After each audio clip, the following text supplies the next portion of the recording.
Salut à tous, j'espère que vous allez bien, on est de retour un petit peu sur YouTube, oui effectivement.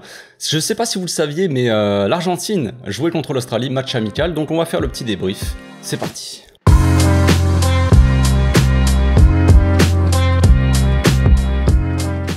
Au passage, n'hésitez pas à vous abonner, liker et commenter, c'est le meilleur moyen de me soutenir et ça fera plaisir à tonton. Victoire donc de l'Argentine 2-0 seulement, on va dire, hein, contre l'Australie. C'était un match d'exhibition, un match amical. Et qui dit match d'exhibition, on est là pour s'exhibitionner.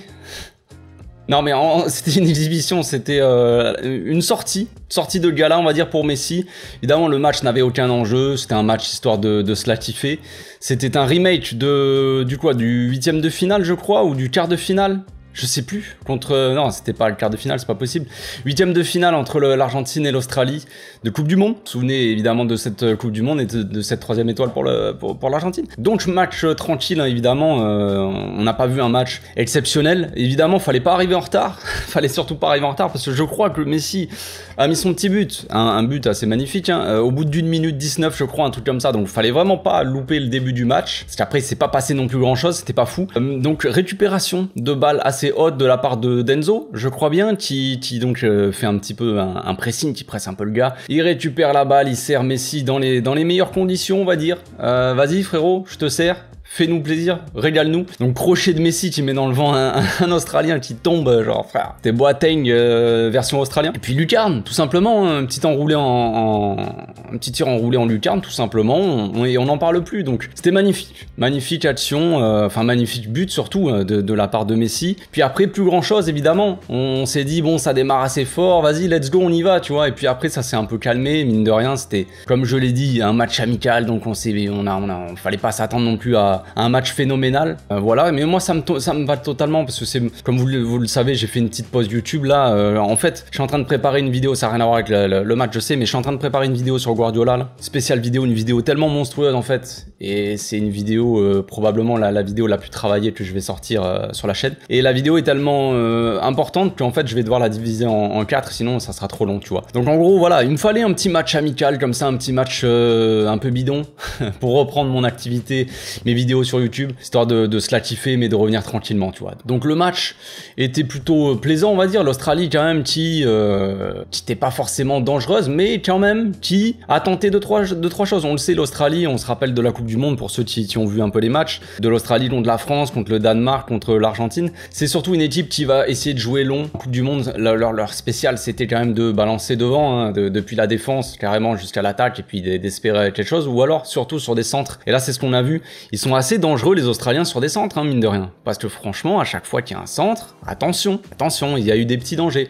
Évidemment rien de fou, il y a eu une grosse parade je crois de Dibou, parade réflexe, je sais plus exactement à quel moment, mais grosse parade réflexe de Dibou sur sa ligne, puis après la balle est allée sur le poteau, tout ça il a récupéré. Donc voilà, mais sinon pas beaucoup de danger hein, sur la cage de l'Argentin. Ce qu'on peut retenir de ce match là, c'est bon, l'Argentine a déroulé en première mi-temps, ils ont eu largement la possession, hein, plus de 60% de possession de balles. Messi qui faisait du Messi tranquillement, hein, qui nous régalait sur 2-3 passes, 2-3 renversements de jeu. Il a fait un slalom de l'espace en deuxième mi-temps, frère. Il s'est fait retenir par l'autre, il l'a tenu, un plaquage de rugby. On connaît pas trop les sports en Australie, ils mélangent un peu les sports, ils mélangent le rugby et le football, alors on sait pas trop ce qui se passe. Peut-être qu'ils se sont trompés un peu de sport, je sais pas. Ils ont essayé de plaquer Messi, mais frère, entre 3 joueurs, le mec il revoyait l'action, taper Messi vs Australie, c'est fou.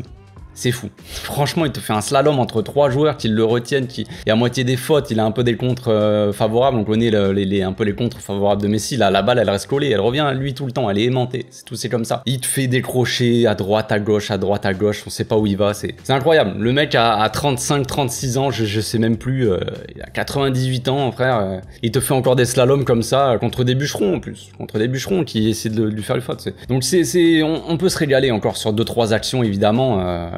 Aussi d'ailleurs celui qui m'a plu on va dire en première mi-temps, c'est comment il s'appelle là, Nicolas Gonzalez je crois, l'ailier gauche là, il a fait plutôt un bon match, j'ai trouvé assez intéressant sur son côté, 2-3 débordements, 2-3 centres qui auraient pu être un peu plus intéressants, rien de fou mais ça va, j'ai trouvé ça plutôt intéressant. La deuxième mi-temps de l'Argentine a été un peu moins folle hein, concrètement, à un moment donné autour de la 60e, l'Australie ils avaient genre 67% de possession de balle, donc autant dire que l'Argentine touchaient plus spécialement un ballon. Les Australiens, ils ont monté le bloc un peu, ils jouaient quand même beaucoup plus haut, ils allaient presser beaucoup plus haut, tout ça. Ils ont essayé de jouer, hein, ils sont pas contentés de défendre, les Australiens, ils ont tenté le coup. C'est un match amical, comme je l'ai dit, donc autant essayer de jouer, quoi, un minimum. Donc l'Argentine, la deuxième mi-temps, elle était pas fameuse, jusqu'à évidemment le réveil, un peu le slalom de Messi, l'entrée de Julian Alvarez aussi qui a été intéressante, il a failli marquer. Sur une passe de Messi, Messi tient la balle, mais il n'y a pas cru à la passe. Il a cru que Messi allait y aller.